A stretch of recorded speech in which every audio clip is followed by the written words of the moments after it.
All right. Hi, everyone. My name is Catherine Waroy, part of the Telistic team. We are just giving people 5 more minutes to join, and then we can get started.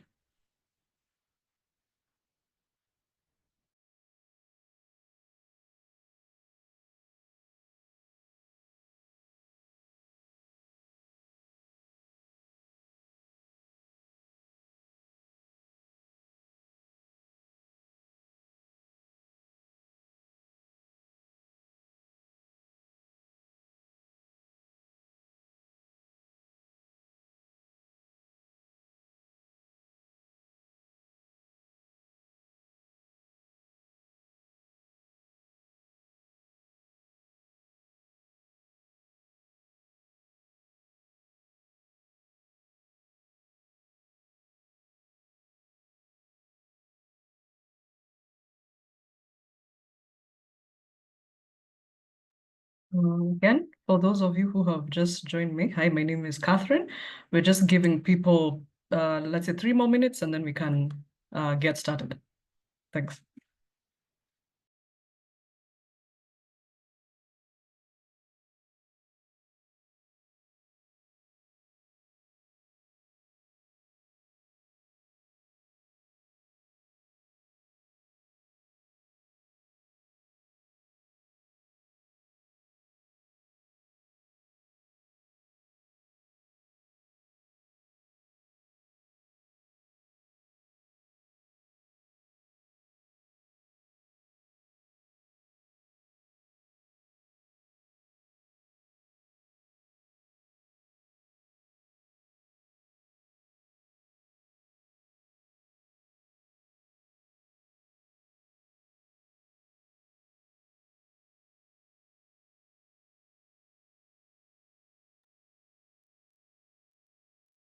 All right, I think we can get started. People will join as we go.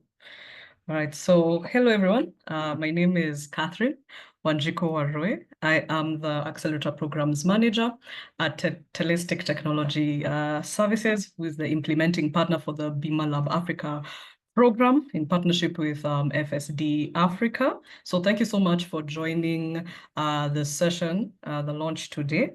So for today, we will have a few things on our agenda. So we will have welcome remarks, then followed by testimonials from the BimaLab alumni, that is the startups and the regulators. We will also have the BimaLab 2025 cohort introductions for the people who have made it into the program.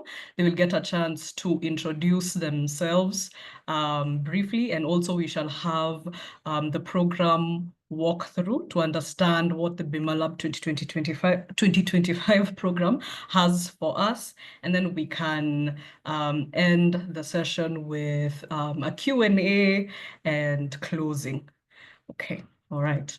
So to start off, I'd like to hand over to Elias. Okay. Good. All right. I think now my slides have loaded. Great. So yes, I would like to hand over to Elias to give us some welcome remarks, and then we can proceed with the rest of the call. So Elias, over to you.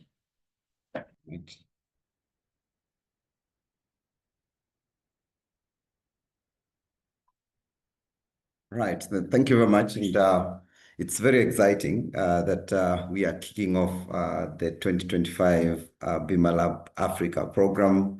This is a clear testament that we are still in the journey of revolutionizing the insurance industry across the continent. We all understand where the continent is at when it comes to the insurance protection gaps and also further the challenges that this particular continent facing. Arguably, we all understand that this continent faces a lot of, I would say, challenges when it comes to natural disasters that really impact the global south. And we believe that for us really to support the growth of the economies of this particular continent, it is really, really important to look at how then we can address these particular challenges. Now, This particular program really looks at how then we can address the challenge that the insurance industry in Africa faces. If you look at the numbers are not really, really great. We are currently confronted by a number of issues from affordability to awareness to accessibility. All this requires innovative solutions. And we believe that innovators, particularly insurtechs and fintechs, have a key, I would say, issue, a key solution to address these particular challenges. Now, BimaLab comes into enabling that. We are really focusing on how then we can build resilience, we can leverage on innovative solutions, we can enable partnerships, because without partnerships, then we will not be able to tackle these particular challenges that we keep on talking about. And beyond that, regulations plays a critical element in terms of catalyzing the innovations and taking them to the next frontier. So this is the only accelerator that also work closely with insurance regulators. We believe that the insurance regulators are agents of change, and for us to enable these inclusive, innovative solutions to get to the market, we require partners that are also looking at how then they can support us in terms of creating clarity within this particular regulation. So we also really work closely with the insurance regulators, and we privilege that in this particular call, we have a couple of them that have joined us to really witness the kick of this great launch. And beyond that, we focus on building and achieving scale. We are all aware that the insurance penetration across the continent is below 3%. And for us to really ensure that we kind of even surpass the world average of around 7%, we have to create scalable solutions. And that's the essence of BimaLab, working together to solve and to create solutions that will be able to tackle these particular challenges. So why does BimaLab exist? So we are critically looking at how then we can, take us through or enable you as innovators to go through what most of the time we call the valley of death. And here is whereby most of institutions develop solutions that are market ready, market fit, but in terms of a couple of challenges that do affect them. So things such as technical capacity. BimaLab is created to provide technical capacity to innovators to navigate through this particular challenge. We are also focused on enabling you to access funding. We are an ecosystem that has been that is supported by a number of funders. Luckily, we've been working with Swiss Re Foundation for the last 3 years, together with other funders such as Gates Foundation, and also our key partner, which is the FCDO, the UK government, in supporting this particular program. So we are looking forward into enabling us to access this critical catalytical funding that will enable us to navigate the valley of death, and looking also into strategic partnerships. We really look at working with strategic partners beyond what, working with incumbent insurance companies, tech partners, insurance regulators, for the purposes of enabling these particular solutions to gain traction. So, this is the core of our ecosystem. How then do we work together to build the future that this particular continent really desires? So access to funding, access to technical capacity, access to what we call strategic partners, but also really how then do we navigate some of the regulatory barriers that most of the time really kind of put away some of very innovative solutions to be entrenched within the market. Maybe just to lastly kind of make a couple of remarks is that we have a clear pipeline for all of us to really address. So climate is a very key issue across the continent. And we really need to look at how then we tackle issues that are currently impacted through the climate change. Agriculture, Africa is highly driven by agriculture, and we really believe that innovators have a key role to ensure that we can tackle this huge challenge that is currently impacted through the changing climate, the current climate change. Further, we know that we are highly driven by micro, small, and medium enterprises. Then for us really to support the growth of the ecosystem and to support the growth of the continent, we really need to come up with solutions that do help us tackle the challenges that these particular enterprises face. So we look at how then we can create more jobs and generate the economy within this particular continent. Beyond that, health becomes a major focus for all of us. How then do we develop affordable, accessible, and quality healthcare for the majority of populations that most of the time do not have access to proper healthcare within the continent? And beyond that, in each and every backbone of an ecosystem, female, basically women founders and also solutions that target women are critical to any economic growth. So we believe that we are supposed to continually support women and also enable access to gender-centric solutions, because if you look at statistics, most of the women are still left behind when it comes to financial inclusion, access to financial solutions, but also generally access to funding. So we believe that this particular program should be able not only to develop solutions that do support the needs of our women, but also really being also categorical in providing funding to our women. Maybe just to mention that, you are not the first ones to join BimaLab. This particular program has been in existence for over 5 years now. We've managed to support 100 innovators across the continent. These particular innovators have gone ahead to strategically work with 45 key partnerships that have been formed. In terms of funding, we've seen over $30 million being raised. That really goes into direct funding to some of these particular institutions that we've managed to support. The key element is to reach as many customers as possible. So ideally, 4 million customers have managed to access these particular solutions. And not only by doing that, over 150 products and services have so far been deployed and developed across the 15 countries. And with that, we've managed to work with 14 exciting insurance regulators and central banks in terms of developing very supportive ecosystem. And clearly, 7 sandboxes have been developed, whereby we are seeing already a number of innovators testing their solutions towards closing this protection gap.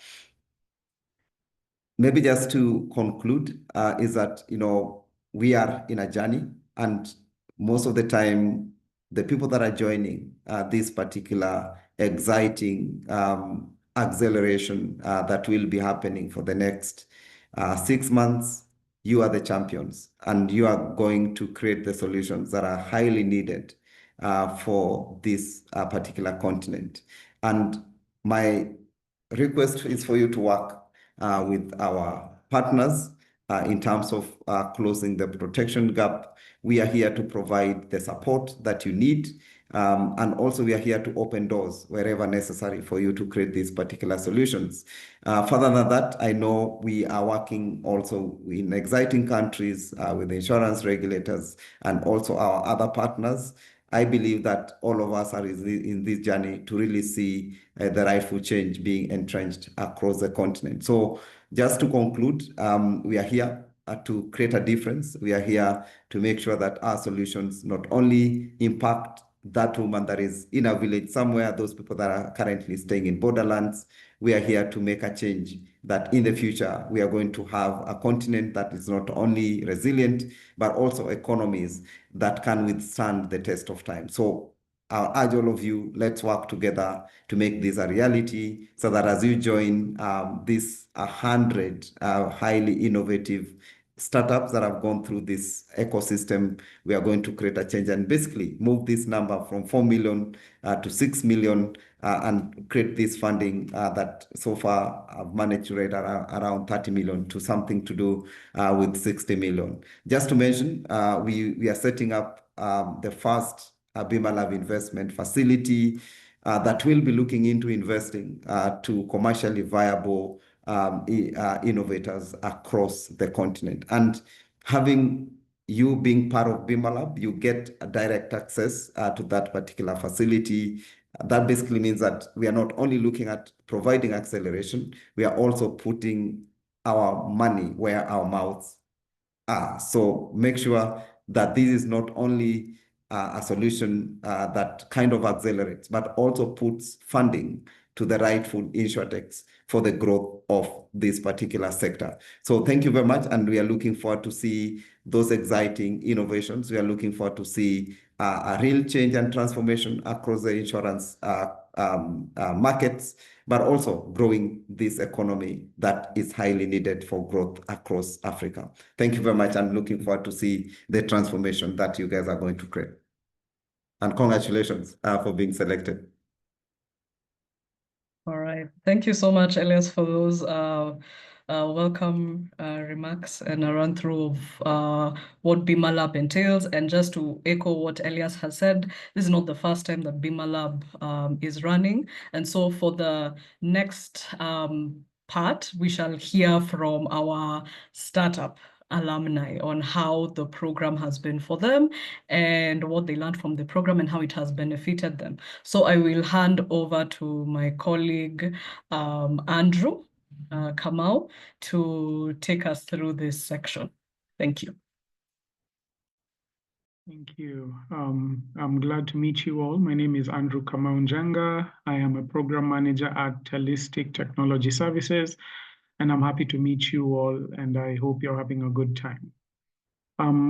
Let's just dive right into it. I'd like to just call up one of our alumni members from last year, Doris Male from Bima Quick, just so that she could give her experience of our accelerator last year. Doris, can you hear me? Yes, Andrew, how are you? I'm fine, thank you, Doris. Thank you for taking your time to join us today. Thank you so much. I really appreciate it. Hi, BimaLab Africa. I'm sure they've received your greetings. Oh. I'd just like to dive right into it. Maybe introduce yourself, and then we could, say something small about your company, and then we could dive right into a bit of questions. All right, thank you so much. My name is Doris Male. I'm a co-founder of Bima. It's an Insurtech platform. We're a licensed insurance digital platform in Tanzania, and we are trying, and we have started to embed insurance and to accept different products into our platform and distribute them into other different ecosystems. I'm part of BimaLab Africa 2024, and I'm truly grateful for what we went through. That's it for the introduction, Andrew. All right, thank you, Doris. Maybe as you expound, tell us what specific impact has participating in the BimaLab program had on your startup's growth and success? All right, that's quite easy and interesting because BimaLab Africa actually helped us to truly focus on the problems that we are trying to solve. And it helped us redefine and keep on refining our solution. Coming out of program, even during the program, we had to go different upgrades into the product so that we can fit with what the market really wants. And the second part of it is just diving deeper into ourselves, because the program was really challenging. It was really questioning us, the true core of the essential being of being in the market. And we were able to come up strongly believing and validating our presence in the market. That was quite interesting.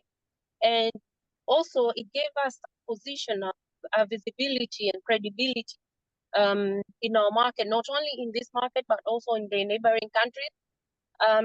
Due to the interactions with the regulators, we were able to speak to and visit the Zambia IRA regulator, and we were warmly welcomed there. And even though the regulations at the moment still do not allow, but they were willing to tell us, come, we'll discuss and see how we can incorporate you in what we have in the market. So it has been really interesting and redefining, and our focus has really shifted, and we are grateful for that. Thank you, Doris. And maybe if you could share any standout moments or any hallmarks or achievements during your time in the program, that has contributed to your startup's trajectory. Thank you so much.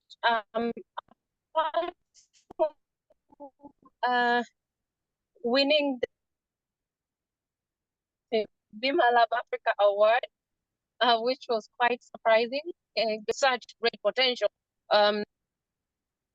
Another stand-up moment was being able to present at the Uganda session for our group. It was challenging. We went through a lot, but we came face to face with the realities of the industry and how to navigate that. That was quite impactful internally for us. And another impactful session was aftermath, when BimaLab Africa came to, FSD Africa came to Tanzania. There was a visibility there, and somehow, somewhere, we were able to embed insurance, asset insurance, into the LPG clean cooking stoves, which is going to be one of the offerings in partnership with NMB Bank, which is quite an achievement. And we are grateful for during the sessions and even after that, after the program. Thank you. Thank you so much, Doris, for taking your time, and we wish you more growth, more learnings, and we're happy to engage and continue engaging with you as one of our key BimaLab alumni. Thank you so much, Doris. So much. All right. Bye. Yes, thank you for that. And the gentleman, Watson Vuya, is having technical difficulties joining us, but he's communicated that in a few minutes he will give his testimony as well. So I'd like us to maybe move ahead with the program.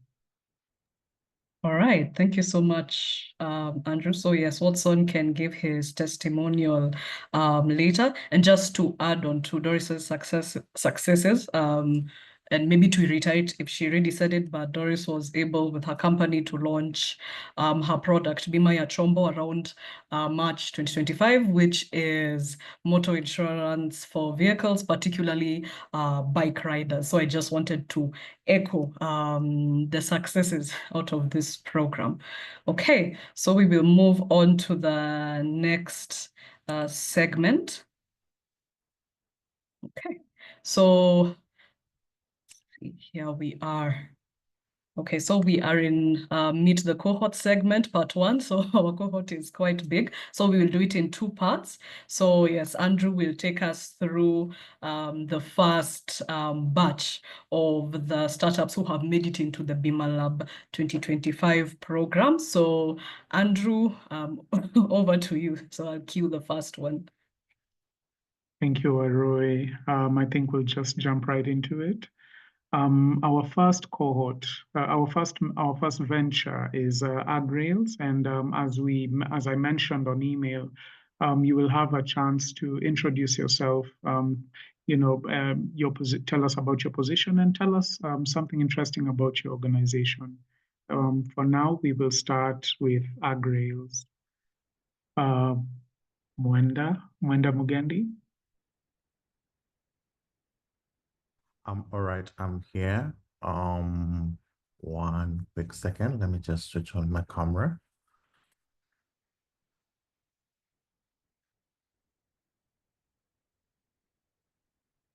All right, good.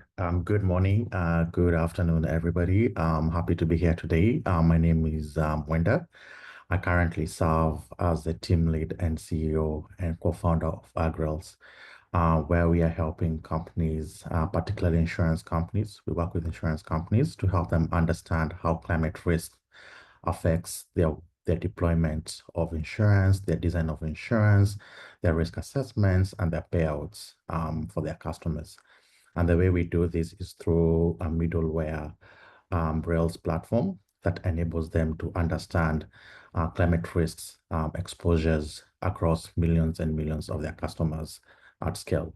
We currently support customers in 7 different countries and supporting more than $750 million in total sum insured across our different customers. I'm happy to be here and excited about the learnings in this program. Thank you. Thank you so much, Mwenda. We're happy to meet you, and we'll continue interacting. Next, we have Agricom Assurance, Derek. Derek from Ghana.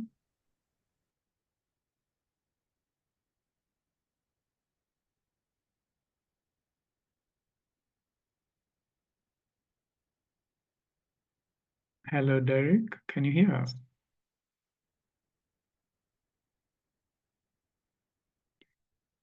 Okay. We will give. Oh, there he is. Please proceed, Derek.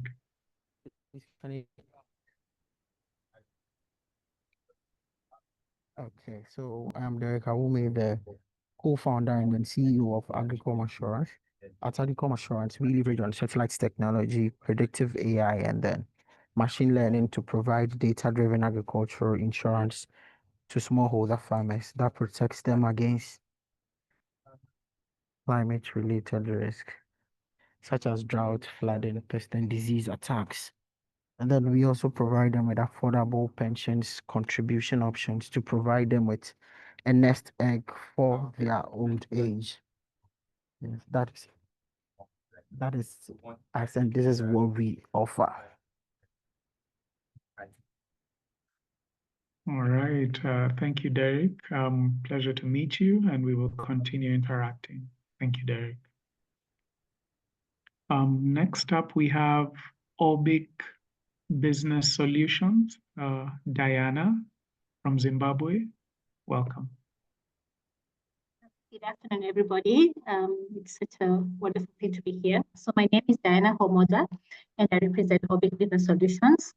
We are a women-led Insurtech startup founded in 2024, and we're based in Zimbabwe. So our mission is to transform how insurance is accessed and delivered, especially for the underserved and vulnerable communities. And so our focus is on using technology to drive financial protection and insurance accessibility. And our offering basically includes SaaS-based microinsurance platforms with a mobile fast distribution tool designed to enhance operational efficiency and broaden coverage. So our commitment basically is to digitally innovate around financial inclusion, and we're currently building a backbone for scalable and impact-driven insurance services across the country. So we're excited to be part of the BimaLab, and we look forward to collaborating. So we're basically a small company with big dreams. That's who we are. Thank you, Diana. And I am positive that BimaLab will help you actualize your dreams. Thank you, Diana. And we proceed to Aura Technologies, Mr. Arvind Venkant from South Africa. Thank you, Andrew. In fact, I'm representing him. He was unable to join. My name is Vusi Kiwane. I am based in South Africa and representing Aura Technologies, which is an Insurtech startup based in Dubai, but expanding into Africa. So I am responsible for all our Africa operations out of South Africa. We're basically an organization that's developing software platforms, SaaS platforms that help insurers with their distribution challenges, creating of new products, reaching new markets. We also, feel that we are one of the few that really provides solutions that impact all areas across the insurance value chain. And we are very excited to be part of this program, to collaborate with, with others. Just as the previous speakers mentioned, we are very small, but very excited and looking forward to, to capturing quite a lot of opportunities in Africa. And we thank you for this opportunity. Thank you, Andrew. Thank you so much, Vusi. Pass our regards to Mr. Arvind, and we're happy to have you here. We will proceed to BimaLab Begashaw from Ethiopia. I hope I didn't butcher your name. Okay, can you hear me? Yes, we can hear you. Okay, all right. I'm representing Mr. Begashaw from Ethiopia. Thanks, Andrew. My name is Tigst Alamayo. I am a co-founder and digital mechanization lead at BimaLab, and today I'm representing BimaLab. BimaLab are focused on transforming agricultural for smallholder farmers by offering smart agriculture insurance by using satellite imagery and IoT sensor. It's digital platforms. With over 2,500 registered users we have. And I'm really excited to be part of this opportunity and looking forward for the next opportunities also. Thank you. Thank you, Tigist. We appreciate your attendance and pass our regards as well to Mr. Begashaw. We proceed to Cover Africa from Cameroon. Good morning, everybody. I put my camera. Okay. I'm Virginie Puna. I'm very happy to be there. I'm actuary. So I've been working on the topic of insurance since years. At COVA, we decided to really present insurance as a solution to informal sector to fight against financial shocks that for us is really the poverty cycle reason. So we decided to work on 3 topics to achieve this. Product innovation. Every day we try to, to do insurance look like something people know. And technology, because yes, the ecosystem needs it, because insurance cannot be everywhere if you want to reach million people. And yes, partnership, because I think that even people have inclusion financial go to 30% into mobile bank very, very, very fast. We think that insurance doesn't have to do the same time to reach this percentage. So yes, that's what we do every day. We are very happy to be in the program, and the presentation done before is really what we need today. So we are very happy to be part of the program. Thank you. Thank you very much, and we're happy to have you here. Thank you. We will proceed to Dino from Morocco. Hello. Hello there. Hi, everyone. Hello, Maria. Thank you so much for for having us today. I'm very excited. My name is Mariam, and I'm the co-founder of Dino. So we are a marketplace of insurance. We are simplifying access to insurance to women and gig workers by applying the jargon used, the fine prints, and the unclear pricing. We are giving them the chance to choose between multiple offers of brokers in the Airbnb way. So they will have only to choose and filter what they need, what they want to cover, how much they want to cover, and they will get the right offers that will suit their needs. So we are rebuilding trust in the insurance by giving them back control and giving them the tools, the right tools to choose the right insurance for them. And we are so excited to be part of this cohort, and thank you so much. Thank you, Mariam. We're happy to have you here. Let's proceed to eCube Financial Technologies from Ethiopia. Hello, everyone. My name is Alexander Hizikis, and I'm the co-founder and CEO of eCube Financial Technologies. We are very delighted for actually joining this cohort, and we are actually a fintech and a an Insurtech company. We are using traditional institutions such as rotational saving and credit associations, and we've built a digital platform whereby these individuals can come together and save and borrow, and also embed other microinsurance services along the way. So far, we have more than 100,000 users, and we're planning to grow this number with the support of BimaLab as well. And thank you for having us. Thank you so much for the introduction. We look forward to interacting more. Let's proceed to Fanaka Technologies. Hi, everyone. Thank you. My name is Hilary San. Kiplagat is my middle name. It's a little bit harder. Yeah, I work for Fanaka as the founder and CEO. At Fanaka, we are working with providing three main services to our customers who are informal, underserved businesses. We offer them financial literacy training. We also offer them loans, and we also embed insurance in their different parts of their businesses. Either their health, because some of these run these businesses personally, funeral covers. We partner with insurance companies to be able to provide them those covers. And we also lend to them short-term cash flow-based loans. Thank you very much. Thank you, Hilary. Pleasure to meet you.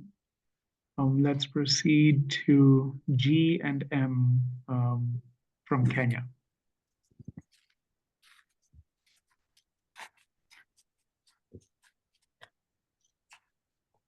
Hello, anyone from G&M? Mr. Vincent? Okay, I think we'll give him a chance once he's back. Let's proceed to the next one, please. Let's proceed to HealthFlow from Egypt. Hello, everybody. My name is Amr Bakr. I'm the founder and CEO of HealthFlow. HealthFlow actually is a B2G platform, standardized platform to exchange healthcare claim among healthcare providers, insurer. Actually, we utilize AI for claim processing, and also we utilize the blockchain ledger for real-time reconciliation for the money related to the healthcare providers. So actually, we built a standardized form that can be plugged and play in any country in the continent. We started now in Egypt, and we joined the sandbox, the Financial Regulatory Authority sandbox, actually, which is regulating the insurance in Egypt. So actually, we are a B2G, We use AI and we use blockchain technology to standardize healthcare insurance industry. My pleasure joining BimaLab and looking forward to exchange ideas with all colleagues. Thank you so much. It's a pleasure to meet you. We can proceed to Insure Platform Limited from South Africa. Hi, my name is Piet van der Bolt. I don't know if you guys can hear me. Yes, we can hear you loud and clear. Thank you very much. Yeah, so my name is Piet van der Bolt. I'm the founder of Insure Platform. And at Insure Platform, we are revolutionizing the insurance industry by empowering the brokers with a cutting-edge all-in-one software solution. Our platform offers lead management, direct insurance integration, policy and claims administration, ensuring that the brokers stay ahead in a very competitive market. With features like AI broker assistance, secure cloud infrastructure, compliance solutions, VIN lookups, and document management, we simplify and digitize every aspect of insurance. Insure Platform operates on a scalable, cost-effective subscription model. We want to make every broker part of it, and we are committed to digitally transforming, making brokers more efficient and client-centric than ever. And we are also very excited to be part of BimaLab. Thank you. Thank you so much. Pleasure to meet you, and we'll interact further. Let's proceed to Luminatech from Ethiopia. Good afternoon all. Hi, Andrew. Thank you for having us. We are delighted to be here. My name is Giuliano Venetiani. I'm the co-founder and CEO of Lumina Technologies. Lumina leverages the advent of technology to make financial and non-financial services more accessible to the unserved and underserved segment of the population. Among us, we do have around 7 platforms. Among us, the platform, the pioneer is the insurance platform, in which we have recently developed first of its kind digital life insurance application in Ethiopia, through which we are aspired to reach more than 12 million customers over 5 years' time. Customers now, for first time Ethiopian context, can easily access life insurance using their mobile phone in a very, very simple way. Starting from underwriting to claim is totally changing now. Thank you, everyone. Thank you. We're happy to have you here. And that's part 1 of the cohort introduction. I would like to now hand over to my colleague, Catherine Waroe. Catherine, proceed, please. All right. Thank you so much, Andrew, for taking us through part 1 of Meet the Cohort. And now we shall move on to the next part.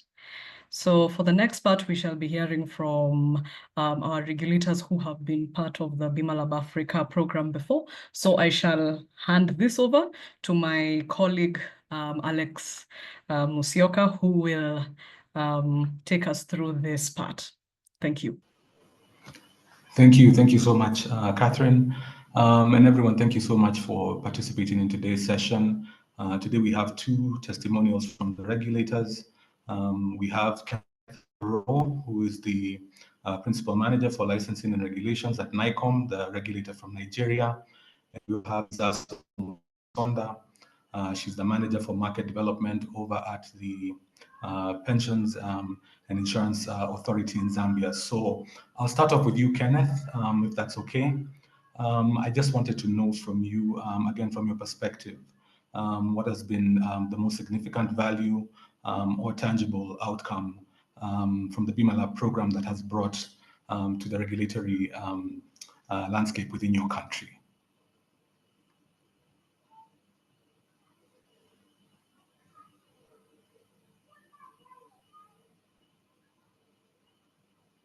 Hello, Kenneth.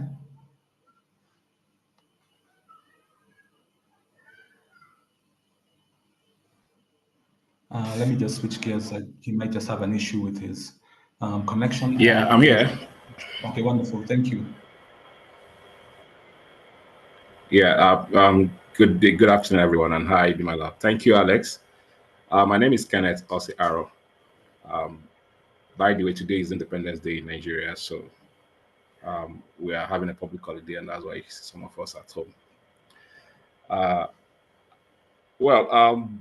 I want to start off from letting us know how the journey started in the first place. Like some 5 years ago, we had applications from startups that we usually throw out with the fact that we do not have a regulatory framework to allow them to operate within the insurance sector in Nigeria. So the BimaLab, what BimaLab had done to us was to help us now bridge those gaps. So what we now have to do was BimaLab have allowed us to learn from co-regulators across the globe. They've also allowed us to actually build knowledge on what Insurtech is all about and how it's going to come. It was a difficult journey because even to the moment, not everyone have accepted Insurtech as it is, but we are making progress in the sense that what BimaLab had done to us was we've built that capacity to convince management to accept innovation coming from technology. So it is through BimaLab that we built our regulatory sandbox. It is through BimaLab that we actually had several cohorts, such that they've launched some innovative products, particularly one we call pay-as-you-go motor policy. Now you have to buy your motor policy, it runs just like your airtime does. So we also have who have designed the parametric agri insurance products, targeting smallholder farmers, and several other innovative products I've had in the market. And as we speak, we have over 50 Insurtechs operating in Nigeria.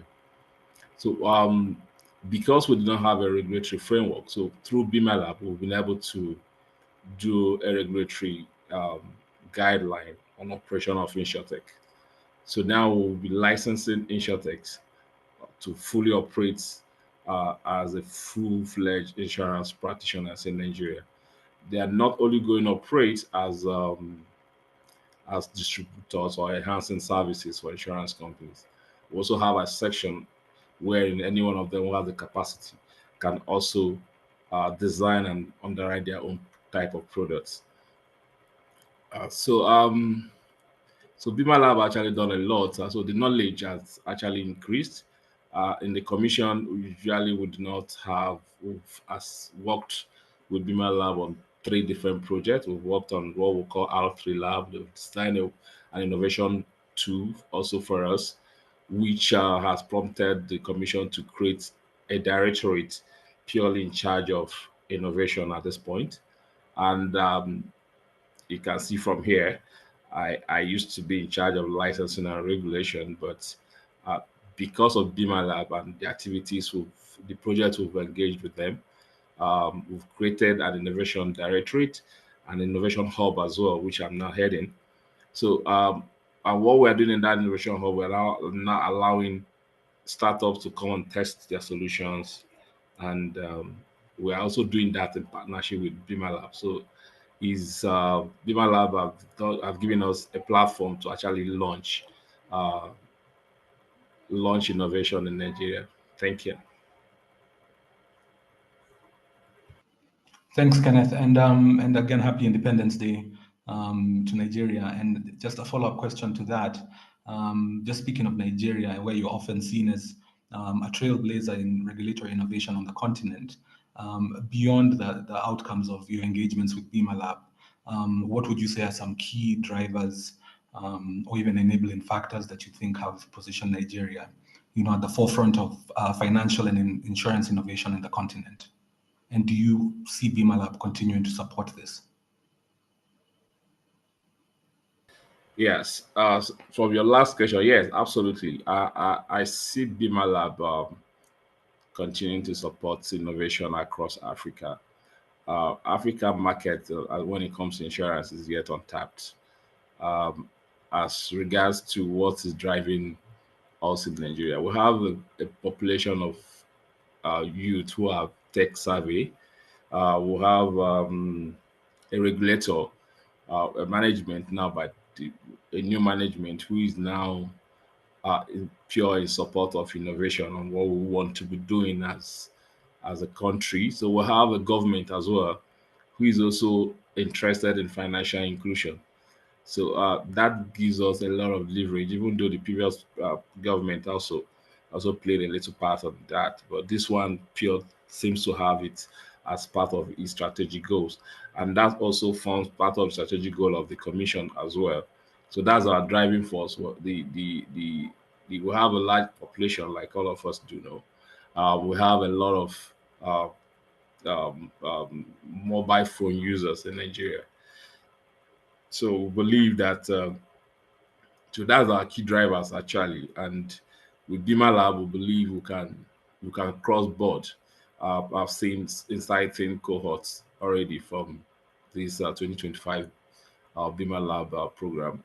And I had a discussion with someone in the past, and I was like, BimaLab should do something more, such that Dino or any of the solutions from across Africa can easily be sold and be bought in any part of Africa without necessarily being licensed to operate within that space.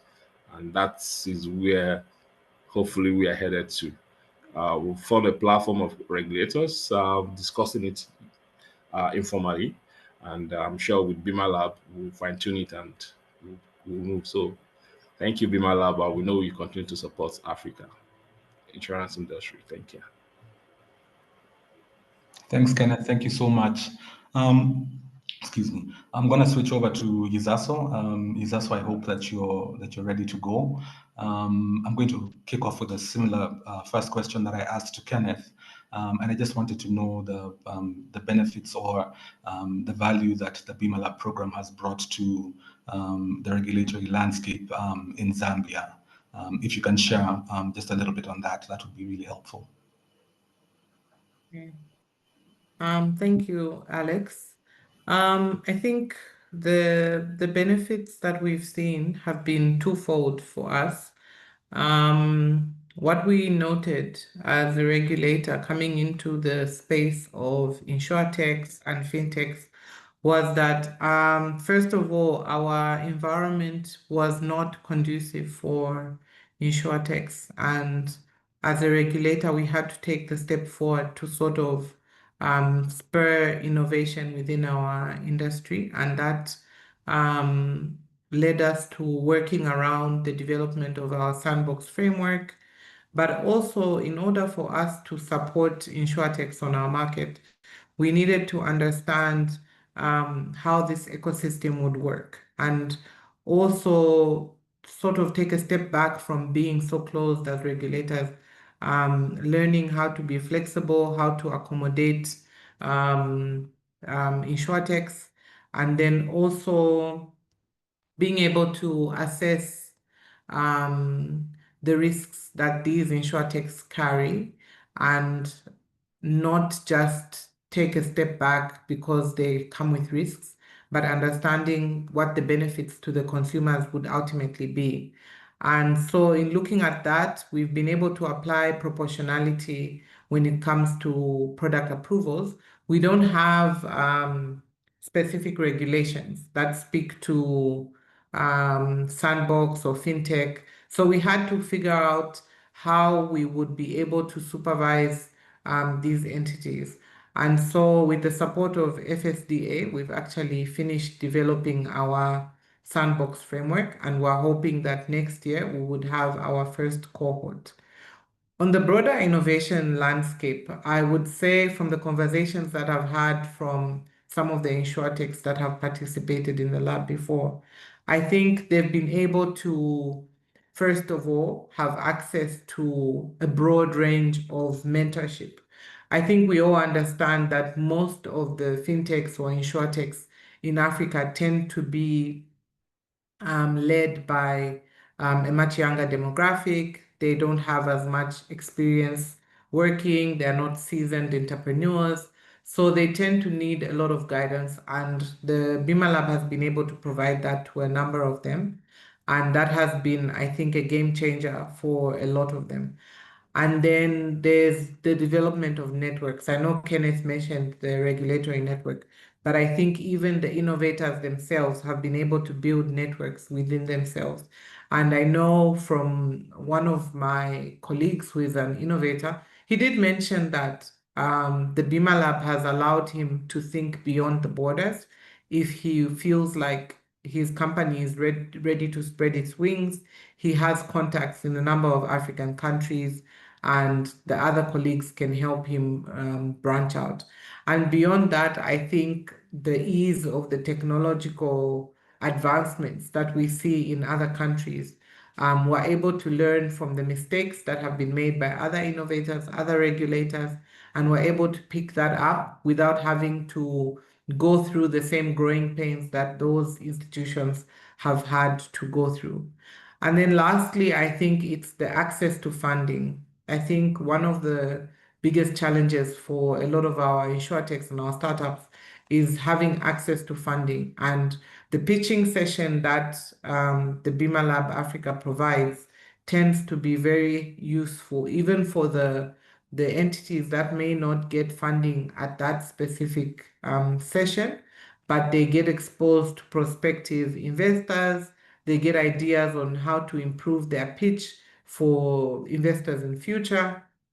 And I think that has been really, really valuable in our journey thus far, Alex. Thank you, and thank you so much for touching on that aspect of networking, especially among the regulators on the continent. Moving on to my next question, I just wanted to find out, and for those of you that don't know, our Midpoint Summit is going to be hosted by Zambia, by the PIA. So I just wanted to know, as you prepare to host the Midpoint Summit, again, we know that this highlights your commitment to fostering a dynamic innovation ecosystem. But what opportunities or challenges do you see in nurturing financial and insurance innovation within the market specifically? And then how do you envision BimaLab, the BimaLab program addressing these challenges, particularly for emerging solutions? So Alex, Zambia has a very low insurance penetration currently, as well as our insurance uptake. And one of the things that we've noted is that our insurers are still relying heavily on the traditional type of products. And our hope with the BimaLab is that we give them exposure to what's happening in other markets, and they are hearing it for themselves from other insurance companies, from other insurtechs.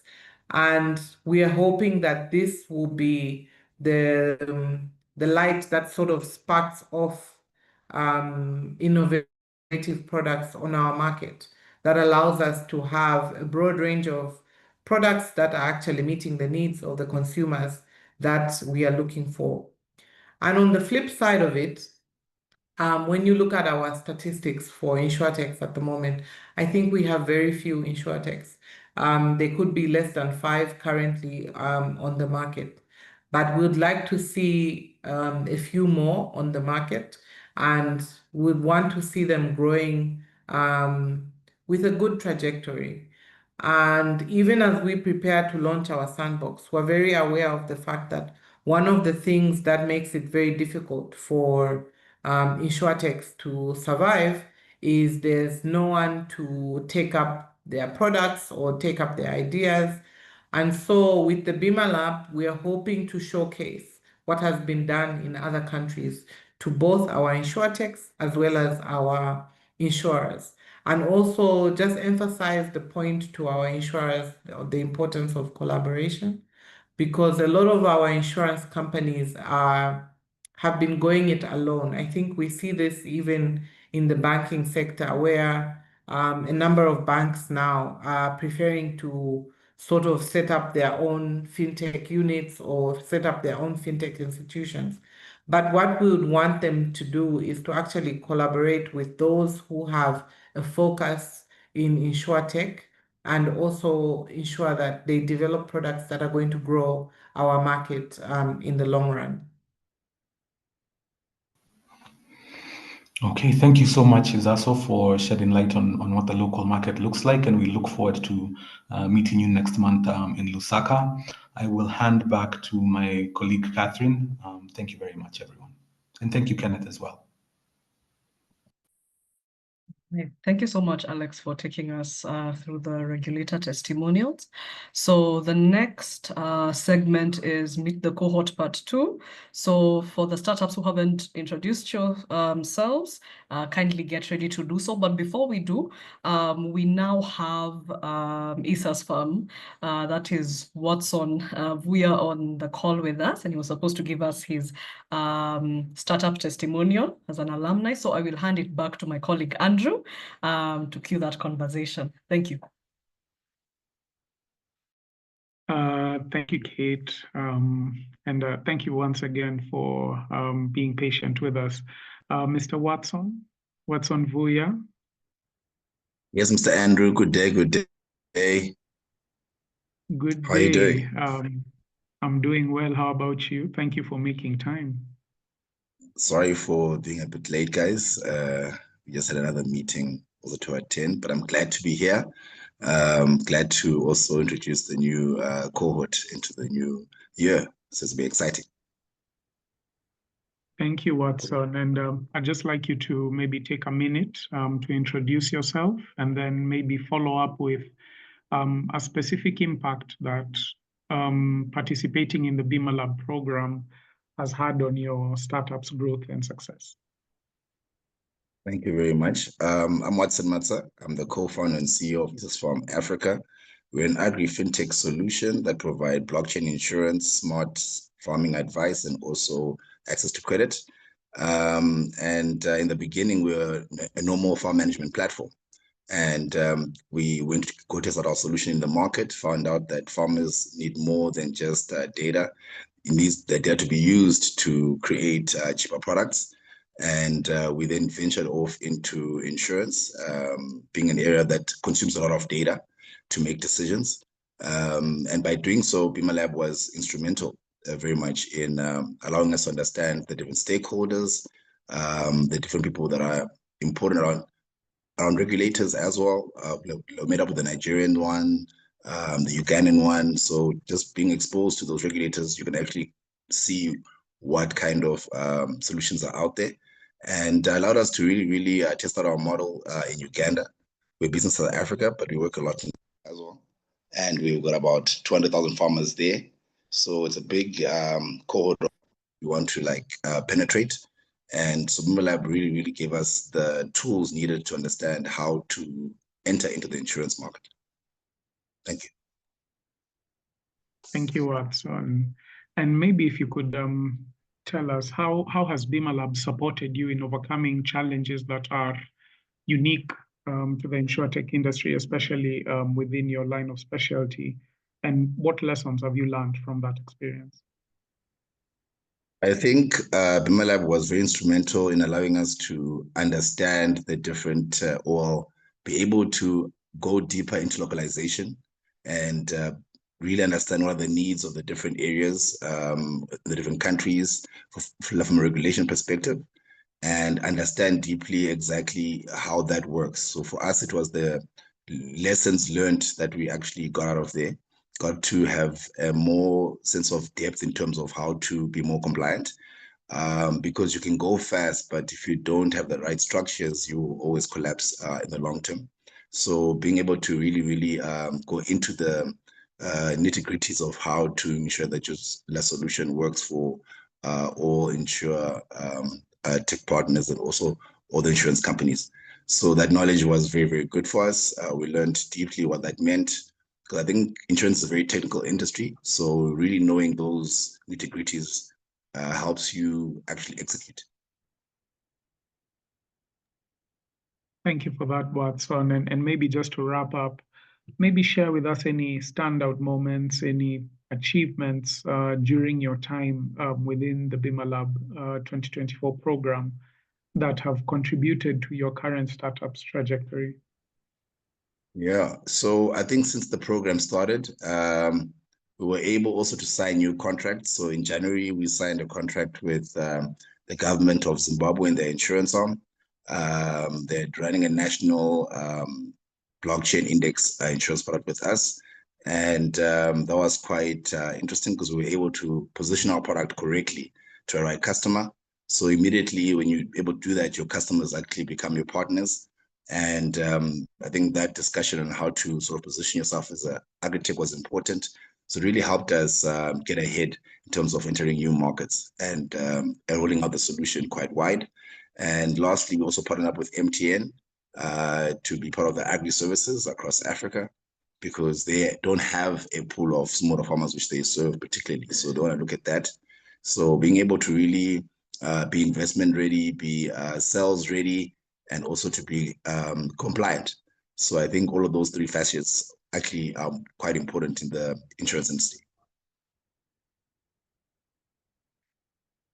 Thank you so much, Watson, and congratulations on signing the new deal. And I know we'll be hearing, we'll be interacting more and more. And thank you for making time for us today. Well, thank you very much. It was my pleasure, and good luck to everybody. And it's an exciting journey. Thank you, Watson. Thank you. I'll now hand over to my colleague Waroe to continue with Meet the Cohort Part 2. All right. Thank you so much, Andrew and Watson, for your testimonial. And I am glad to see you once again. Okay.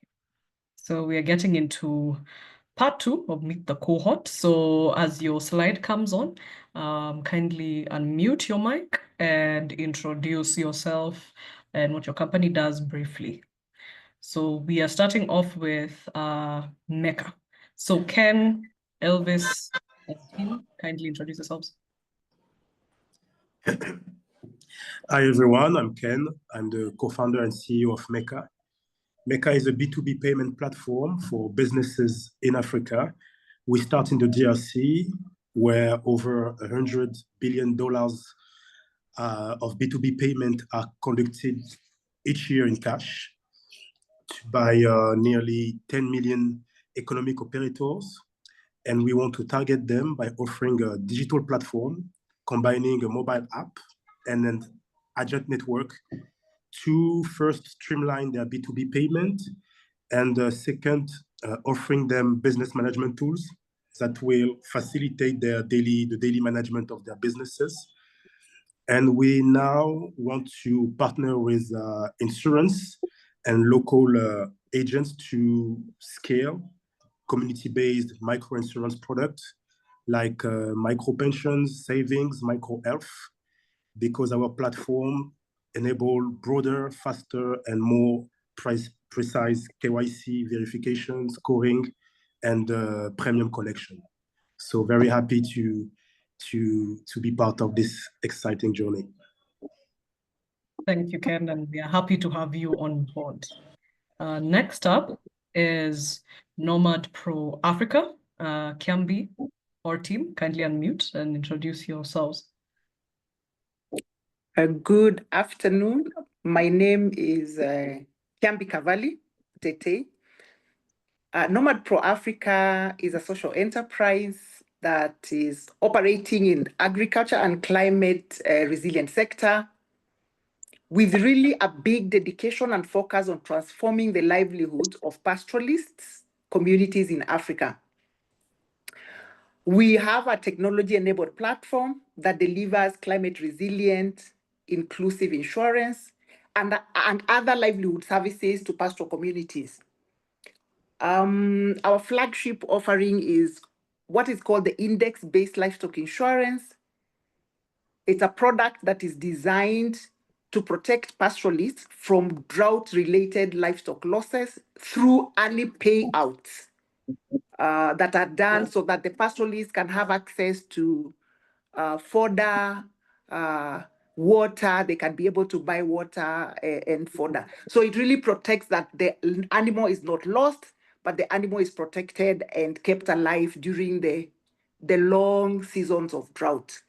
But beyond that, we are connecting the pastoralists through the platform to other ecosystem services, comprehensive ecosystem services like vet services, access to livestock inputs, market linkages for livestock and as well as byproducts, financial services like credit and savings, and financial literacy and digital extension services. I'm a co-founder and the CEO of the company. We are currently in Somalia and Kenya. Thank you.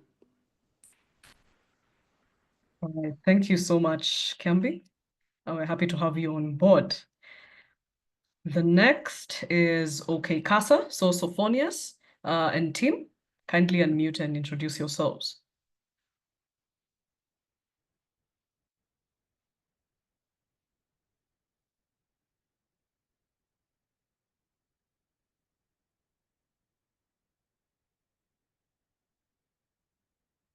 Again, calling to Sophonius.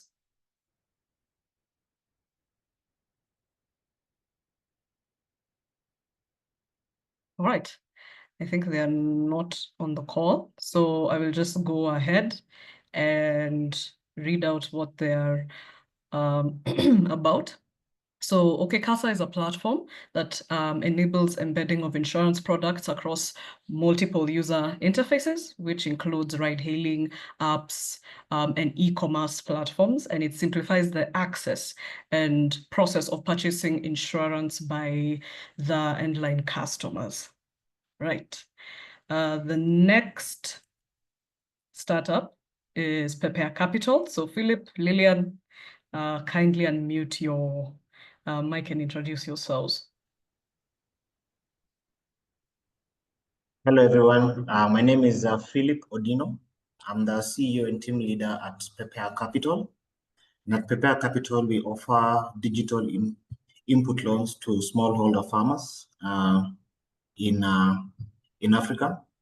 We have developed a platform called Jasmine that helps us with credit scoring and layering other data points to help us make informed decisions on how to finance our farmers. We are happy to join this cohort, and we are also keen on developing our crop insurance offering. So I'll be excited to learn more from the team and also to work strongly to make this a reality. Thank you. Thank you, Prepare Capital team. Happy to have you on board. The next is, I hope I'm not butchering your name, Samante. So Pauline or team, kindly unmute and introduce yourselves. Hi, everyone. My name is Pauline Charlotte Barra, and I'm the CEO of Samante. Samante, that means take care of each other in Wolof, Senegalese language. So Samante is a microinsurance on healthcare sector. It's a digital solution that eases out-of-pocket payment in healthcare for people working in the informal sector. And here, just in Senegal, I represent 84% of the workforce. And these people and their family members don't have any type of healthcare insurance for themselves and for their relatives. That's why we built a voucher system that allow people to sponsor their relatives or also their employees by paying for them this voucher. And this voucher allow to our beneficiaries to go on any healthcare facilities in Senegal and to buy their drugs also on any pharmacy. So we don't have any kind of network of provider. We built a digital channel to collect payment from payers from the sponsor and by mobile money, and to distribute voucher to our beneficiaries, and also to pay healthcare facilities. We don't build any kind of application. We built a platform for our internal management, but for our beneficiaries, for our clients, we use WhatsApp to interact with them because of their level of education, which is very because of lack of education of our clients. We just decide to use WhatsApp to interact with them and to talk with them throughout voice notes in local language and to facilitate them to use our insurance. And we built also an in-house technology to automatize interaction with our beneficiaries and also to manage all data collection. And currently we are building a SaaS solution for all the micro insurance solution and also for the universal health coverage, because we know that all these kind of previous solution facing of many troubles to reach this kind of population. That's why we are sure that our SaaS solution will be a big solution and a big improvement for them. Thank you very much for allowing us to participate in the BimaLab program and to have also the opportunity to learn and improve our solution. Happy to be part of this cohort. Thank you very much. Thank you, Pauline, and happy to have you on board. The next company is Scrappies. So Tope or Boluatife, kindly unmute and introduce yourselves.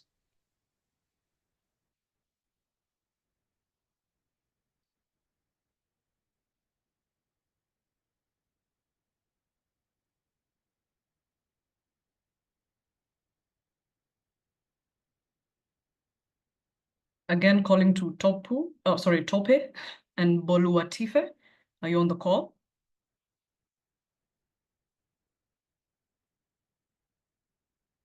Okay, so I'll just read out their bio. So Scrappies empowers micro entrepreneurs across Africa to launch and manage recycling businesses by providing smart devices for inventory, visibility, material traceability, and integrated financial management through a dedicated wallet system. The platform creates a network of independent collectors offering streamlined waste collection, storage, and sales channels linked to third-party logistics, tackling Africa's outsized waste, carbon footprint, and environmental challenges. By enabling efficient tech-driven recycling operations, Scrappies drives economic inclusion and environmental sustainability, positioning it as a scalable, impactful Insurtech innovator aligned with BimaLab's mission to foster climate resilient and financial empowerment. So that is Scrappies. Moving on to the next, Shop Okoa. So Kelvin, if you're on the call, kindly unmute and introduce your company. Thank you very much, Rui. Hope you can be able to hear me clearly. Yes. On the road, so I won't be able to share my camera on, but my name is Calvin. I'm happy to meet the rest of the cohort. I'm the founder of Shop Okoa, which is an embedded financing fintech that partners with a network of healthcare facilities and neighborhood pharmacies to enable patients to get access to healthcare services and pay later from as low as $1 a day.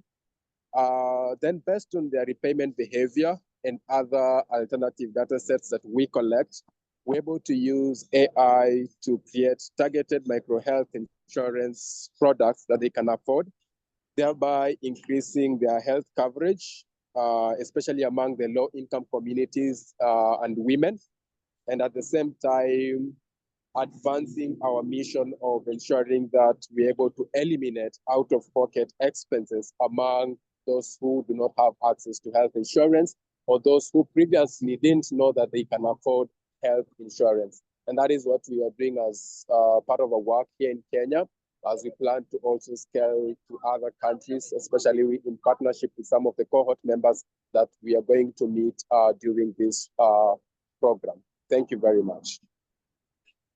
All right, thank you so much, Calvin. Happy to have you on board. The next is Sobit. So Mr. Hamza and Mr. Hamza, kindly unmute if you're on the call and introduce yourselves. Yeah, hello everybody. Very nice to meet you all. Hamza Bendahu, I'm the co-founder of Sowit. Thank you for the opportunity to present our company. So Sowit is an agtech agri-finance company that helps farmers optimize their technical itineraries, and we have 360 projects where we go from access to finance to technical assistance to an aggregated network of farmers. So all farmers benefit from everything going from financing, inputs, technical assistance on the field, access to market. And we're adding the insurance component to the project, where we are building parametric insurance products for farmers in order to help secure both the farmer and the financial institutions that are financing them, noting that we are mainly working with smallholder farmers on the wheat value chain in Morocco. All right. Thank you so much, Hamza. Pleasure to have you on board. The next is Secure Risk, so WRMS. Kindly, Anuj or Ashish or team, kindly unmute and introduce yourselves. Hi, Gorally. My name is Sarthi. Can you hear me okay? Yes, I can. Fantastic. I'm representing Anuj and Ashish. I've got to make it today's call. Really glad to be here and really great to hear the other stories from the founders and from the regulators as well. So my name is Sarthi Srinivas and I lead strategy at WRMS. I also have my colleague Della with me on the call. And our mission is simple. It's to help individuals and communities become climate resilient. We do this through bundled parametric insurance combined with actionable insights. And we think those two components are key when twinned together. So what we also do when the unit economics allows is also deploy our own weather stations, which we manufacture in-house. And one of the key components, I believe, and something that we're constantly working on is ensuring the right product reaches the right user at the right time. And we've spent a bit of effort building our tech stack, which enables this very dynamic, tailored insurance, based on whether a customer is, what time they're purchasing another commodity, whether it's a crop import or a service or a loan, and the local risk patterns, just ensuring that they get a very bespoke, instant product at their time of need, right? We're always looking to see how we can not just help communities adapt to climate risk, but also mitigate them. And one of the innovations we have piloted elsewhere is forecast-based insurance. And some regulators tend to shy away when we hear this. So insurance before the actual event. And with such innovations, we require a lot of regulatory support and maybe sandboxes to help introduce this. I'm glad to see and hear from the strong support from our regulator friends in Nigeria and Zambia on today's call. So whilst we've had success in other regions, we have covered over 10 million lives in other parts of the world. We're still very early in Africa. We have ongoing programs in Rwanda and Tanzania, but we're just a baby in Africa, and that's one of the reasons we're looking forward to this program. So glad to be here, glad to learn from all of you. Thank you for your time. Thank you, Anuj and WRMS team. Glad to have you on board.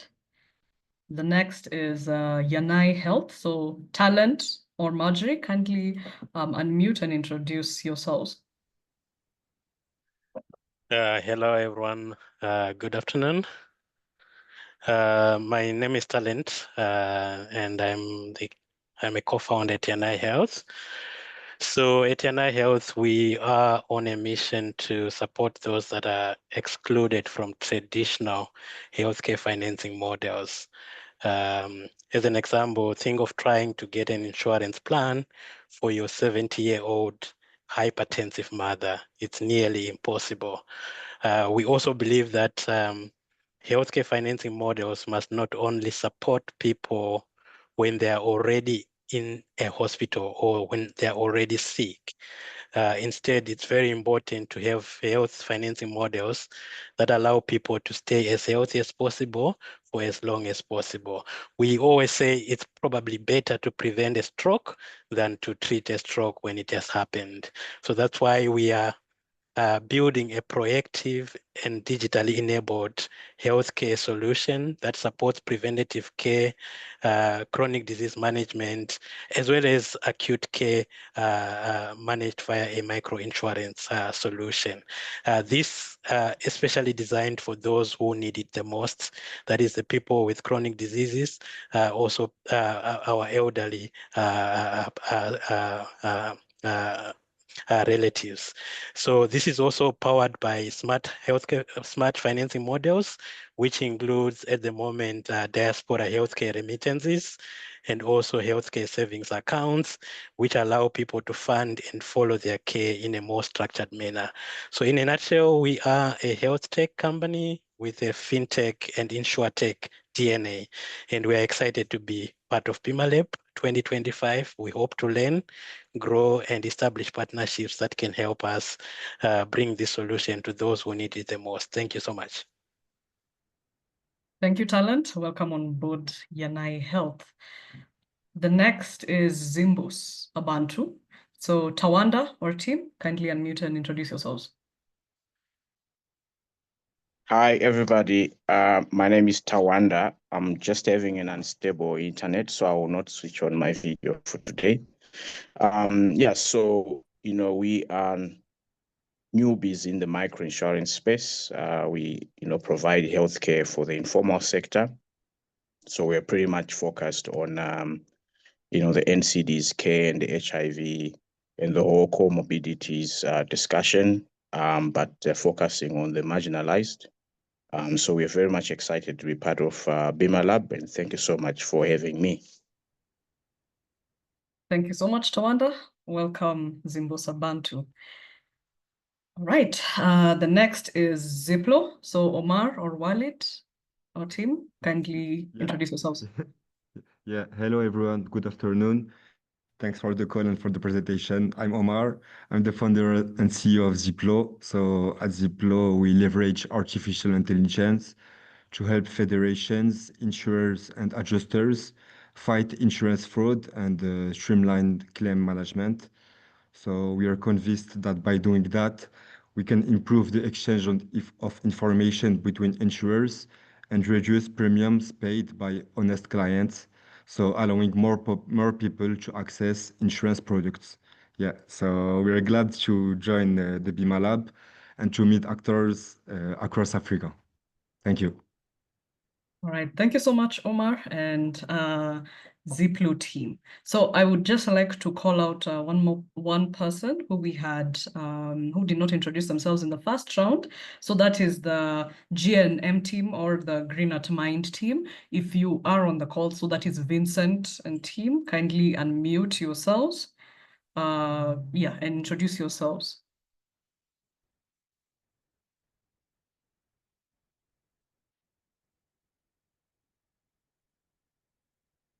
Okay. So I'll take it as they're not on the call today.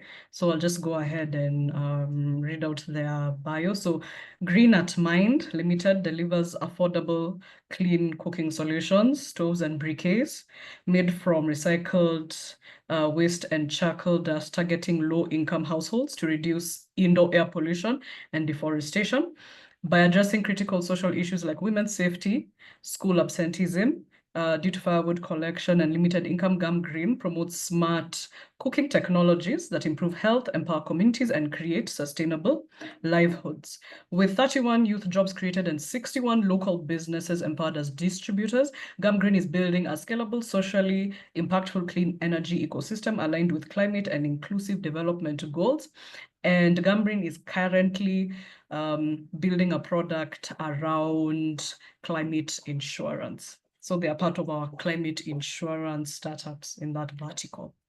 All right, so that brings us to the end of the Meet the Cohort section. So we are now getting into the BimaLab program flow. So you will know more about what the BimaLab program has in store for us this year. Okay, so I would like to call on to Tonya to take us through this segment. Thank you, Catherine. Thank you, team. It's great seeing all the wonderful startups that we have as part of the program this year. I'm excited and can't wait to get started. So my name is Tonya Mutiso Karaoke, and I lead the implementation team for BimaLab Africa. And I'm looking forward to spending a lot of time with both cohorts, so both the regulators and the ventures. I thought we'd take a few minutes and talk a little bit about the program. We're not going to go into too much detail for two reasons. First of all, we've kept you long enough already, but more importantly, we have kickoffs planned for both the regulator cohort, so that will happen as a separate event. And then, of course, we have a deeper, more detailed onboarding happening for the startups, which should happen within the course of next week. So today, really, my job is just to share a little bit about the program, what the program structure looks like, and just, maybe familiarize some of you or all of you with what we have planned for you this year. So it's exciting this year. It's, I think, if I'm not wrong, our 7th iteration of BimaLab, and I think it's our 3rd one for BimaLab Africa in particular. And so we've had the opportunity to learn a lot, having worked with multiple Insurtechs, having worked with regulators through different cycles. And so this year presents quite a different program from what we've done in previous years. Starting with the venture track. So for our startups, we took a look at what we've done over the past few years. And as we continue to expand within the African context, it's increasingly clear that the one-size-fits-all approach in terms of how we deliver learning in the accelerator is certainly not going to work for us. And so what we've done this year is we've shifted from that to, number one, a tiered venture support model to allow us to better serve ventures who are at different growth stages. And so part of the work that we're doing this year, even as we've interviewed the startups and as we start our needs analysis, which kicks off next week, which are individual, deep one-on-one conversations with every startup in the program, the idea is to really establish where they are in terms of business maturity.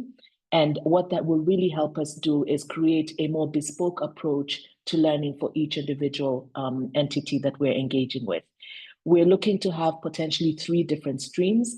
So we're looking at an early stage stream. And I think, as you know, you've heard the conversations and different companies introducing themselves. Some are at a little bit of an earlier stage, and what they need is very different from some of the organizations that are at a more mature or scaling stage, right? And so what we're looking to do this year is for early stage startups, really hyper-focus them on building the right product, developing the right MVP, and helping them de-risk their business model, their product strategy, and their market entry strategy before then they fully commit to what they want to go to market with. So that's really the focus for the early stage startups. Then we will have, a stream for growth stage startups. And with growth stage startups, these tend to be folks who are post-revenue, but haven't really built a scalable business model yet. And really the focus here tends to be proving or looking for that golden land that is commonly called in startup circles, product market fit. And so what we really want to do with folks who are in this stage is focus them on traction, particularly sales traction, getting consumers, customers, clients to consume their products. So there'll be a lot of focus on sales and growth, a lot of focus on team and how to develop their teams. And then, of course, particularly when you think of the heavy distribution model required for Insurtechs, what they need to look at in terms of distribution, partnerships, and that sort of thing. So that's our approach for the growth stage startups. And then finally, we have, I'm not really a big fan of the word mature, and maybe it's because I'm feeling a little bit of that with my age these days. but maybe, I like to refer to them as scaling stage startups. These are startups that are really beyond that, early adopters, early users. They have actually, got customers who are regularly consuming their product. They have 1 or 2 or 3 products, in the market, or they're serving different segments of customers. And really the focus for them is how to hyperscale their solutions in the market. From our previous learnings in BimaLab, we've seen a lot of focus from scaling stage startups, specifically around new markets and new market expansion. And so we expect startups in this space to be very much spending a bit of time with our regulators, looking for new market entry, and really kind of spending time focusing on how to expand themselves for those new markets, both from a team standpoint, an operational standpoint, and a product portfolio standpoint. So that is really going to be our approach for the ventures. I think, just to call out maybe 1 or 2 new things we have with the ventures this year, our focus is going to be a lot more on a coaching approach, rather than having more like broad-based learning and generic sessions that we have for everybody. So we expect to really go deep with each startup, and our intention is to almost meet every startup at the point they're at and be able to provide them the support that they need. So I hope, we're piloting this new approach. I think that we'll appreciate your feedback, and we're really open to learning as we go through the process. We've also built in continuous feedback loops. I think feedback both from peers, mentors, and then of course from the implementation team can only help get you there faster and help you get better. So we've built in a lot of feedback loops that will happen throughout the program. And then of course, the one thing that we want to do that we always hear ventures asking us for is a deeper engagement between ventures and regulators. And so we've built that into the program this year. For the regulatory track, this was an interesting one that we really needed to think about. And the reason for that is we've had some regulators that have been with us on the journey since the beginning of BimaLab, and BimaLab started in, I think it was 2021. And so we had this dilemma around, how do we bring the regulators that have been with us, over the last 4 to 5 years on our journey, and then we have new regulators joining the program. And so what we've done this year is we've really made efforts to build a program that is more interactive for the regulators, very peer-driven. And the idea is to really get our regulators in a group together where they can collectively address different areas that, regulators are facing challenges, particularly with regards to regulating for innovation, right? And I was smiling when Ken from NICOM in Nigeria was talking, because he was talking about, how can we simplify, I'm just paraphrasing him, but how can we simplify market entry for Insurtechs across Africa? So I'm happy to tell you, Ken, that's one of the things we're looking at this year, particularly for the regulatory cohort. What we've decided to do this year for regulators is to create a working groups format. And the thinking behind the working groups is that we will have 3 working groups. The 3 working groups will focus on 3 areas of that consistently we hear from regulators that they want to learn more about, or they want to spend more time thinking on. The 3 areas are regulatory tools for innovation, so elements such as sandboxes and so on. I know a number of our regulators have already started the journey on that. Some are thinking about it, some are not yet there.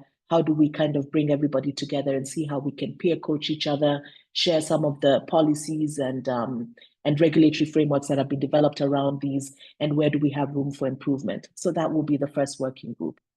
The second working group is the topic that Ken was talking about, which is really around what we like to call Insurtech passporting, that allows an Insurtech in market A to easily enter a new market without having to jump through multiple hoops and face a really huge compliance burden.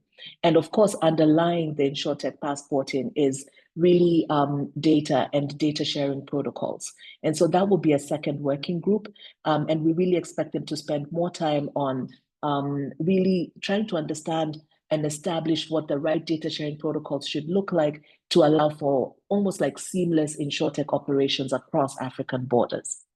And then we have the third working group, which is really focused on what we generally call emerging risks. And the emerging risks and the area that we've chosen to focus on this year is AI. We know the impact and the influence of artificial intelligence. We see it every day. We know that there's a lot of, even as the startups have introduced themselves, I'm sure you've noted there's a number of startups saying, you know, our focus is AI, our focus is AI.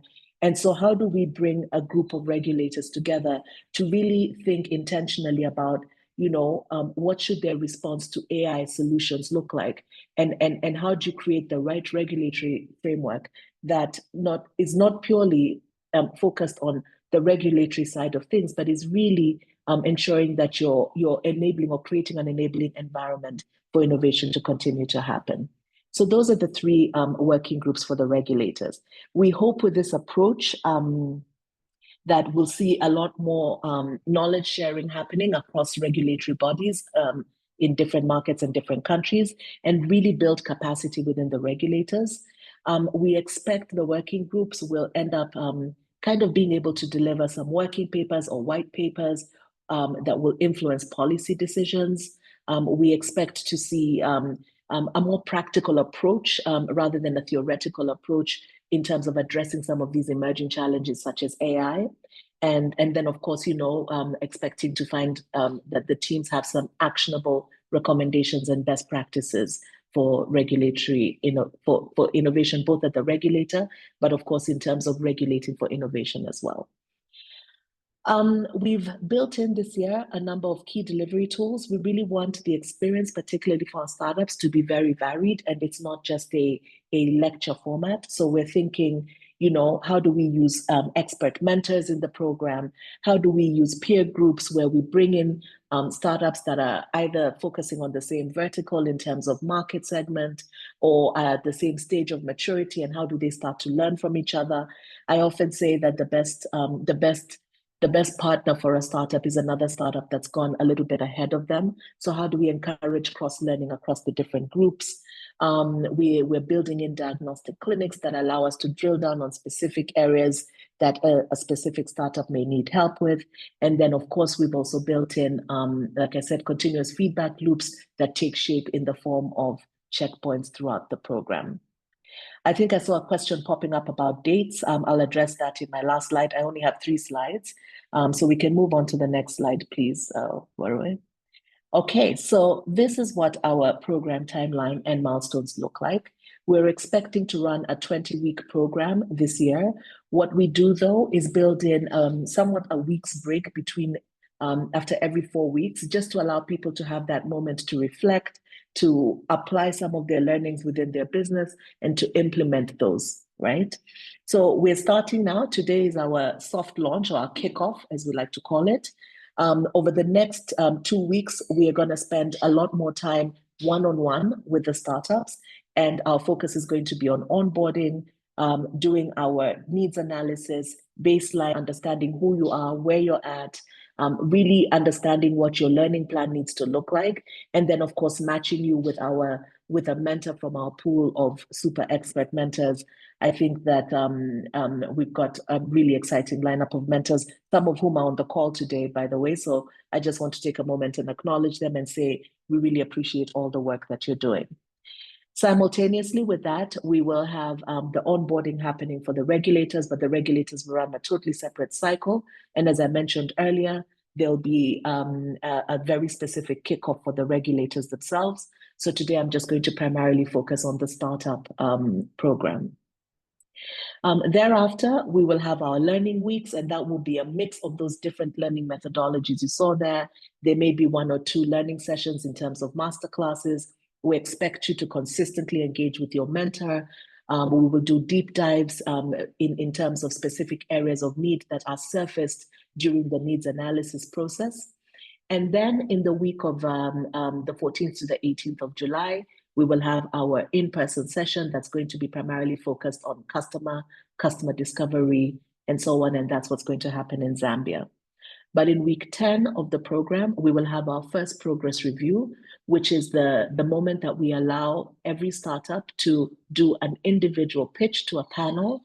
The panel will be made up of mentors, regulators, and the implementing team, the folks from FSD Africa, the folks from Swiss Re, and so on.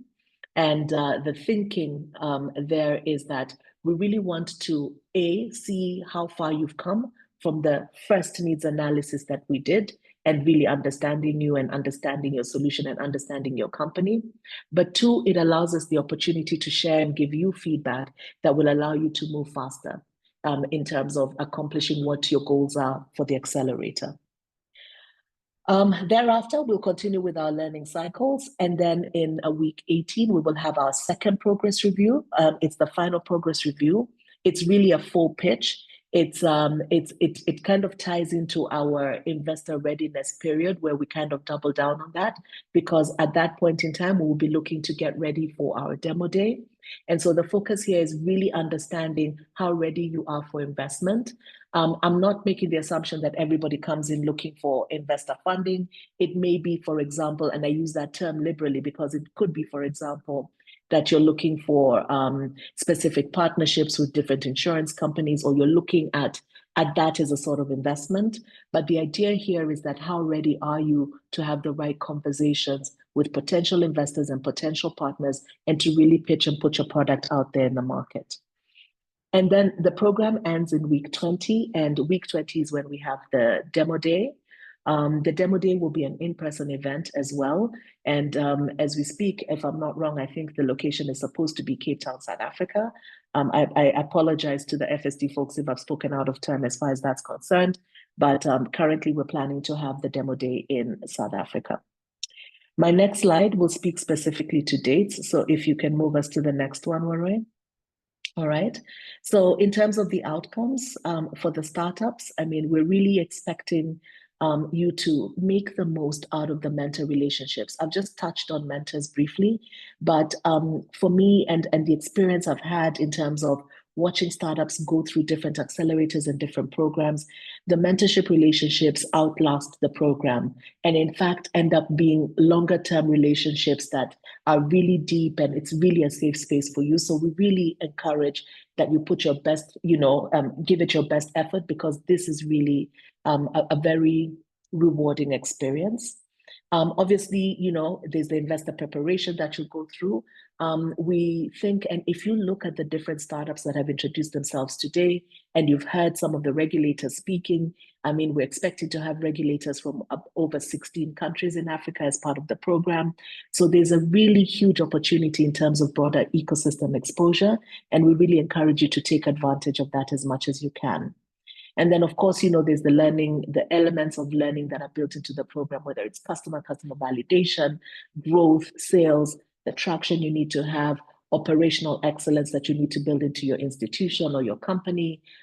That's some of the learning that we expect, and we expect you to kind of walk away from the accelerator with that. For the regulators, I mean, I think that this is going to be a really interesting experience. The peer learning and the peer working groups that we're putting together, and the outcomes of that, I mean, I think will be beneficial, not just for the regulators in the program, but this is part of the ecosystem development that we can see BimaLab having a huge impact on. I know when Elias was talking earlier, he mentioned that the uniqueness of BimaLab is the fact that I think we're the only accelerator, at least, I mean, I've done my homework. I don't see any other accelerator that has regulators as part of the programs. So I really think that unique component and allowing the regulators to walk the journey of innovation and really kind of building the right regulatory environment for innovation in their markets is a really unique opportunity. And we expect to see some very interesting policy frameworks, white papers, and so on coming out of the regulatory component.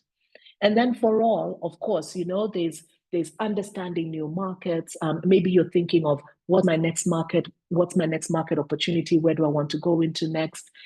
We've seen startups as part of the program come in and have a great solution and end up partnering with each other because their solutions complement each other, and the markets that they're in really complement each other as well. So we expect to see quite a bit of cross-border dialogue. It's interesting this year, we've got a few startups that are coming in from outside the African continent, but have Africa as their focus. And so we decided to invite those into the program this year as well. And I think that we have the opportunity to learn a lot from them. And I think that they have an opportunity to learn a lot from our startups as well. So looking forward to that. And then, of course, you know, the summits, the events that we do gives great visibility to you.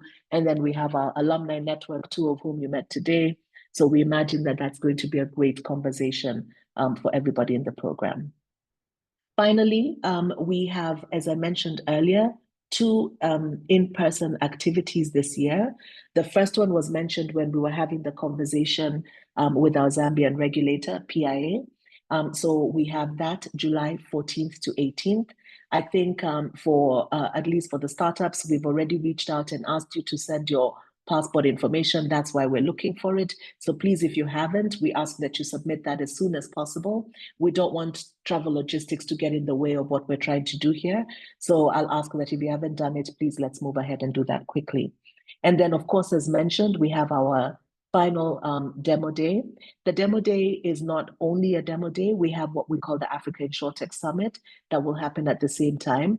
And then, of course, we're having a component of that that's going to be dedicated to what we're calling a regulator summit as well, where they get to share their inputs, and it's almost like the regulatory showcase that will happen based on the work that they've been doing within their working groups. And that is expected to happen in the week of November 5th to 6th. Okay, so I know we're almost out of time, and I know we've got one last speaker.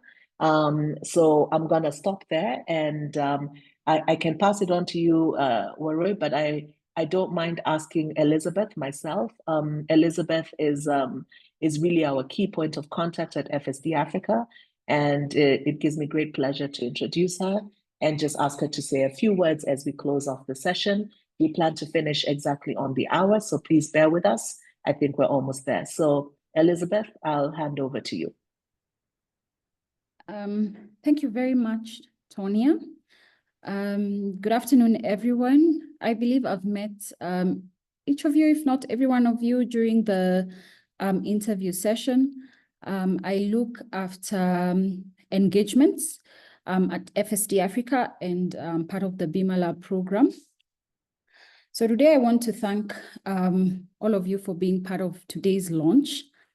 It has been a great way to kick off what we know will be a very exciting journey ahead. First of all, a very big congratulations to all the founders and the startups who have been selected to join this year's program. I think you've built very impressive solutions, and we are proud to have you in this year's cohort. We also want to sincerely thank the insurance and financial sector regulators from more than 15 countries that are joining us for this year's program. Similar to what we've heard today from the regulators in Zambia and in Nigeria, we look forward to collaborating and to supporting each of you to deliver an enabling regulatory environment for these innovative solutions to scale, to succeed, and really to enable underserved populations in each of your countries to access inclusive insurance and financial solutions. I also want to thank our partners and our funder, Swiss Re Foundation, whose continued support has enabled us to deliver this BimaLab Africa program and to continue supporting innovators in the important work that you're doing for this continent. We would also like to recognize and deeply thank our mentors who have very kindly lent us their time and expertise to this year's program. To all the founders and to the innovators on the call today, we just want to say that the work that you're doing and the products that you're building really to help us in the work that we're doing to build resilience in the continent of Africa and to drive financial inclusion is really important. We don't just see you as businesses, we see you as solving real problems that are affecting real people in the continent of Africa. So as we start this program, I really want to encourage you to give it your full focus Please be very present, be open, be proactive, ask questions, ask for help in areas that you feel we might not be covering. I think you've met every one of us who will be involved in the program. You'll be able to get our contacts. So just put your hand up, reach out to any one of us, ask for introductions to partners, and really lean into the wider BimaLab Africa community. So I think the more time that you give to the program, the more energy, the more collaboration you bring, the more you will be able to get out of this BimaLab experience. So what is next from here? As Tonia has mentioned, we will be starting with a quick needs assessment. We would like to understand where each of you is, what support you need most. And then from there, you will also be matched with a dedicated team of global mentors. And these mentors will guide you through refining your business strategy, your product strategy. We will also take you through onboarding to enable you to get familiar with the BimaLab program's expectations and really for you to understand how we work. I would also like to point out that we will also be sharing with each of you customized profile posters that you can share on social media to announce your qualification into the program. As you post and share across your social media pages, please remember to tag FSD Africa, tag Telistic Technologies, tag Swiss Re Foundation, and we will ensure to repost all your announcements. Once again, thank you very much for the work that you're doing and really for letting us to be part of your journey. We are really looking forward to seeing where you take things from here. And we truly hope that our first Insurtech unicorn in Africa will come from the 2025 cohort. So let's get started. At this point, I will open it up for any questions or contributions before we wrap up today's session. And I note that we have 3 minutes to finalize the call. So back to you, Waroi, to moderate the questions and comments.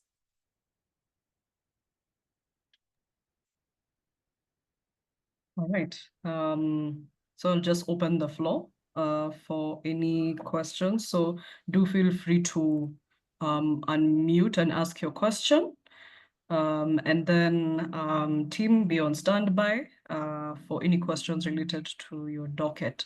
So I see that Mwenda Inagrils has raised their hand. So kindly go ahead and ask your question. Thank you. Mine was just sort of a quick clarification on Andrew's email, because we've been trying to send details to his email, plus also trying to book a slot on his calendar, but it hasn't been working. Yeah, so maybe a clarification on what to do. Thank you. Andrew? Yeah, I think I'll take that. Let us look into it. I didn't realize that. I mean, I think I've sent him a few emails and I didn't realize there was an issue with it. So thank you for raising it with us. And I see a few other people said the same thing. So please allow us to look into it and we should be able to get back to you by this evening, latest tomorrow morning. So thanks for that. Okay. Next, Derek. Okay, thank you for this wonderful session. I would just want to know how many people are expected for the travels, like, so how many people are we supposed to present for, passports are we supposed to present for the traveling?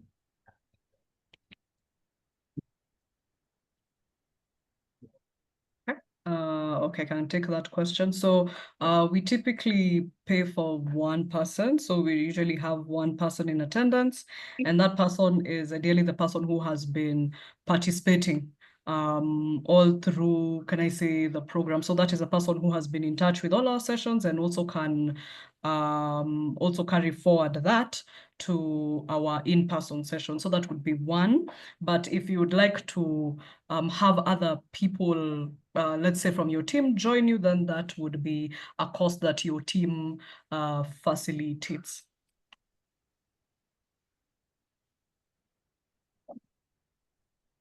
Okay. Is that okay?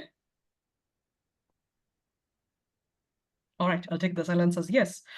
So we can move on to Richard from FSD Somalia. Yeah, thank you very much, Etania and the team, and indeed the greater team at FSD Africa, Elias, and the rest of the team. Now, mine is actually, I should say maybe a request, because in the past, of course, we, as Somalia, have made some deliberate efforts to see something happening here as well because of the uniqueness of our market. At that time, we did not even have any regulations. I'm glad to report that now the central bank approved, the first set of approved regulations were handed over to the central bank, who is our regulator for now, because we don't have a standalone regulator. But of course, I must say, in terms of innovation and digital solutions, our regulations are lacking. Therefore, again, as requested previously, as Somalia, we have a unique, I should say, unique challenges, and therefore we need unique interventions in terms of maybe approaches, and even because of the fact that we don't have a dedicated regulator, it creates a web of challenges in terms of not just the structure and systems, but also probably even the skills themselves. So given that background, I think I had talked to Elias, Elizabeth, and the team about the situation on the ground in Somalia. And what we have tried to do as FSD Somalia, of course, within our means, but that there is a lot that needs to be done in terms of, for example, maybe even helping to build the insurers association, because we don't have a formally registered insurers association for now, but we are working through the leadership of the various insurance companies to have an association in place in Mogadishu, and we already have one of the leading insurers committed to host the office, and also taking up the position provisionally as the chairperson. So we request that special attention be paid to Somalia because of our uniqueness. And I must tell that we are prepared as a country to also see something happening, because as a country we have we are a dynamic market, a young market, but also a country that is digitally aware. So I don't know. I leave it at that. Maybe I'm talking too much. We're already over time. Thank you. Thank you so much, Richard, for your comments and also your request. And I'd like to reassure you that this iteration of BimaLab, we are paying critical attention to each and every participant to help them at their point of need and also accelerate their growth. Does anyone in the BimaLab team want to comment on Richard's comments, or we can move on?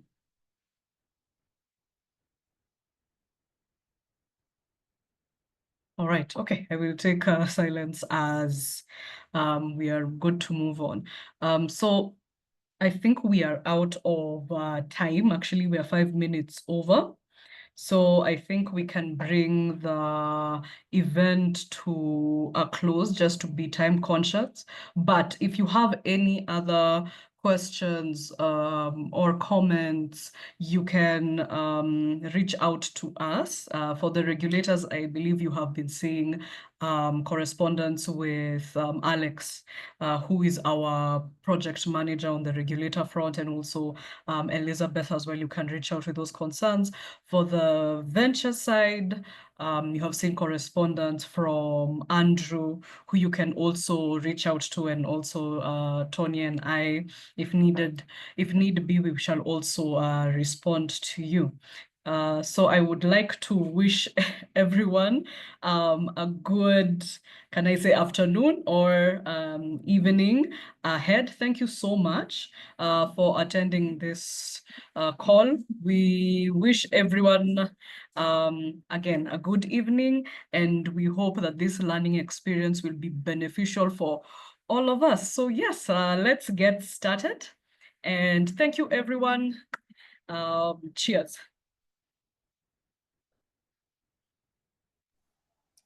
Thank you, Uri. Ciao. Bye. Bye. Goodbye.